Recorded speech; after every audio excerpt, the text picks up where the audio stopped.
I'm not really sure if it's disputable that as of right now, Gordon Ryan is the greatest submission grappler of all time. Love him or hate him as a person, the dude just doesn't lose. In this video, we'll explore the underlying anatomy and kinematics behind a couple of his most used movements. The first we'll look at is the hip switch pass, and then we'll move on to the shoulder crunch sweep. For the hip switch pass, we'll look at his most recent match against Josh Saunders.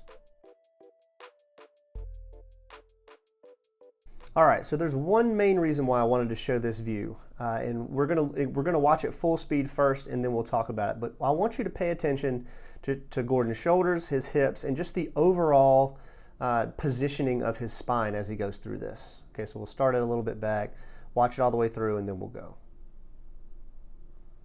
Nice. He doesn't end up getting the pass right away because Josh Saunders does a good job of posting up on his hips or framing on his hips. But as you can see, Gordon starts from the headquarters position. All right, so now I'm going to draw your attention to the overall position of his spine. Okay, so his spine is in a relatively flexed position here along the sagittal plane, if we're going from anatomically neutral position. And in just a matter of moments, both his thoracic spine and his lumbar spine are extended. Okay, so that's one plane of movement that we're talking about. Let's go back. Now, I want you to pay attention to, if I were to draw a line from shoulder to shoulder, that plane of movement, and then a line from hip to hip, that plane of movement. So both of them would be parallel to the ground at this point. So once we get to the point where he's starting to clear that hook from Saunders, look at the plane of his shoulders compared to the plane of his hips. Okay, so this is rotations happen around the transverse plane. So his shoulders are at about a 45-degree angle relative to the ground. His hip line, however, is about 90 degrees. It's almost perpendicular to the plane of the ground. And this is something that we see, it's a very common theme, and I've probably done dozens of combat sport movement breakdowns at this point. The really good athletes, and really across the entire sports in general, right? You see the ability to dissociate the thoracolumbar and the thoracic spine, or the hip and shoulder dissociation, particularly in unilateral athletes, but definitely in combat sports as well with striking and grappling. So that was two planes of movement. We saw the change from spinal flexion to spinal extension. We saw the change from relative left thoracic rotation to right lumbosacral rotation. And then we got a little bit of spinal flexion or lateral flexion here, right there. He's kind of crunching to his right in order to get that last little bit away from the hook that Josh Saunders had in. So that happens with muscles like the quadratus lumborum that help laterally flex the spine to the side that muscle is on. So it's called ipsilateral lateral spinal flexion. Not to mention the fact that it's coordinating along with all the movements that extend the spine, like all of your erector spinae, the iliocostalis lumborum, some of the multifidus are involved in thoracic or lumbopelvic rotation, just like the internal and external obliques that are working really hard here as well. And it happens in a matter of seconds. Although it doesn't happen super quick, you know, Gordon is a very big guy, right? I think he weighed 228 for this match. He's not moving as quickly as, you know, if we look at punches like from Ryan Garcia or from Izzy. They move really quick and snappy. It just makes it that much more impressive that he's not moving very quickly, but that his mechanics are so good. As soon as he drops that knee to the mat, his hips are just completely perpendicular. The plane of his movement of his hips are completely perpendicular to the ground.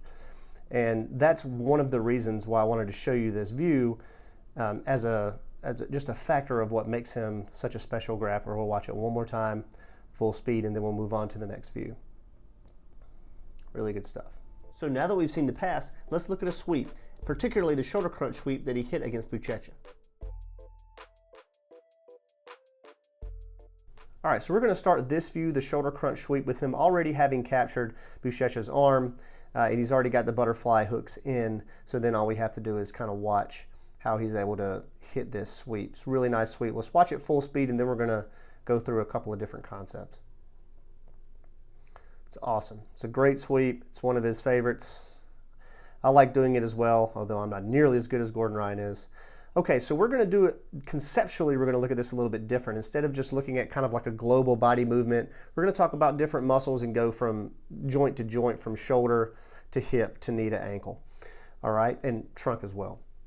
So we're going to start here at the upper body. Most of his muscle groups, his forearms, his bicep, tricep, and some of the lats in the upper thoracic spine, and for those of you who know the middle traps and the rhomboids, they're all pretty well isometrically contracted, and his lateral flexion from the scalenes up at the top to help secure that elbow so that he can't just kind of bring it out and cross his face with it. But mainly what's keeping his arm with that butterfly grip, what's keeping Buchecha's arm in place are the lats are really engaged in shoulder isometric extension, right? So he's really kind of crunching down on that shoulder, hence the name of the sweep, with his lats. And he keeps the shoulder in place like that, and he also has got a really nice isometric flex position in his trunk with muscles like the rectus abdominis, internal, external obliques, some of the same ones we talked about in the last view. In the hip, he does a couple of different things. With the right hip, you can see him start to, I don't know if it's really dark, but you can see him start to post that right foot on Buchecha's left leg since he's got a pretty wide base. And what he's going to do is kick that leg out from under him to start that sweep, or try to straighten that leg out so that that leg is not able to base out for whenever he rolls into the side he's got the shoulder crunch. So whenever he pushes away, he is simultaneously engaging the lats and the rectus abdominis, all those muscles. He's also extending his legs using the quads and extending his hip, extending his knee using the quads, and extending his hip using the glute muscles, like glute max. So as he's doing that, on the other side, he's still got that really high butterfly hook, dorsiflexion in the ankle, isometric with the anterior tibialis.